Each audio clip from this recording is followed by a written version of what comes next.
Bonjour, voici notre projet synthèse des sciences de la nature qui porte sur l'efficacité des antibiotiques face à divers agents extérieurs. Malgré l'importance des bactéries, certaines d'entre elles peuvent avoir un effet néfaste sur la santé humaine. Ce sont ces dernières qui ont poussé les recherches sur les antibiotiques. De nos jours, il existe plus de 10 000 antibiotiques naturels ou synthétiques servant à l'arrêt de la croissance ou à la destruction totale d'une ou de plusieurs bactéries. Ça peut être très difficile de se retrouver entre les mythes, les croyances et la parole d'un médecin. Cette dernière est la plus importante puisque c'est celle qui a fait l'étude de la maladie.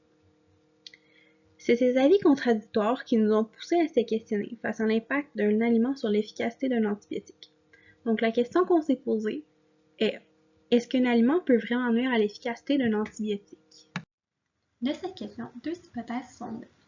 Soit celle que les agents comme les jus, l'alcool et les médicaments devraient nuire à l'efficacité d'un antibiotique, et celle qui dit que le sirop d'érable, lui, devrait augmenter l'efficacité de l'antibiotique. Pour nos expérimentations, la première bactérie utile est l'Escherichia coli, une bactérie intestinale à gram négatif. Les antibiotiques ciblés pour celle-ci sont la nitrofurantoïne et l'amoxicilline. Pour la deuxième bactérie, le Staphylococcus epidermidis, celle-ci est trouvée dans les milieux hospitaliers et elle est de gram positif, ce qui nous permet d'établir des tests selon les 2 grammes de bactéries. La cloxacilline et la vancomycine ont été utilisées pour combattre cette bactérie.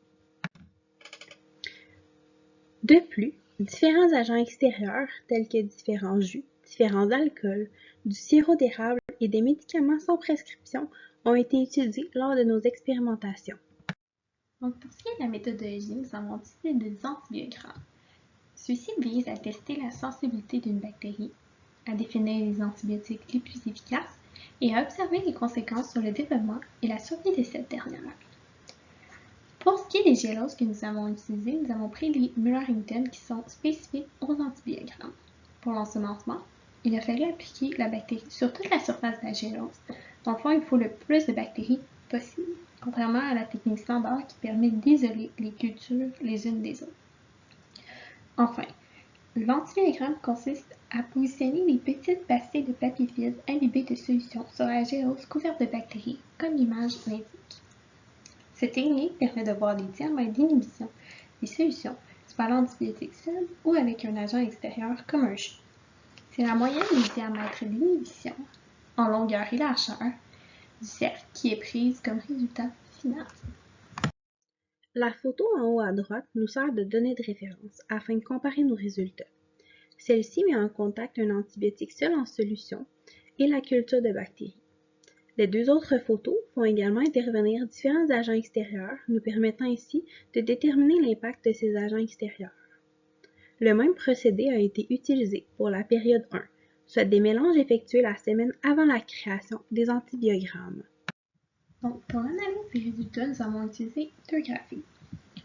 Un qui nous permet de comparer les résultats des deux périodes, soit 0 et 1, pour un même antibiotique, et l'autre qui nous permet de voir d'un coup d'œil si l'agent extérieur a nui ou pas à l'antibiotique.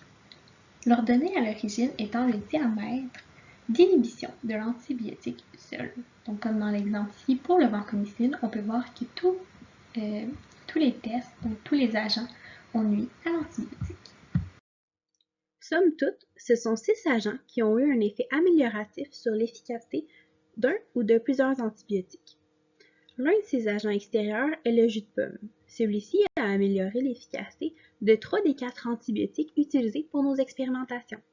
On peut donc conclure que l'une de nos hypothèses s'est avérée partiellement fausse puisque certains agents ont eu un effet amélioratif sur l'efficacité des antibiotiques.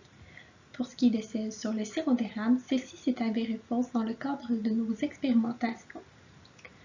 Voici quelques étapes qui pourraient être faites pour un projet futur. Dans les faits, on pourrait refaire les antibiogrammes. On pourrait aussi diluer les antibiotiques et leurs agents dans d'autres solvants comme l'acide chlorhydrique qui répliquerait le milieu de l'estomac. Et on pourrait aussi isoler les toxines qui sont créées par le mélange de l'alcool et de l'antibiotique. Donc voilà notre projet synthèse. Merci de votre attention.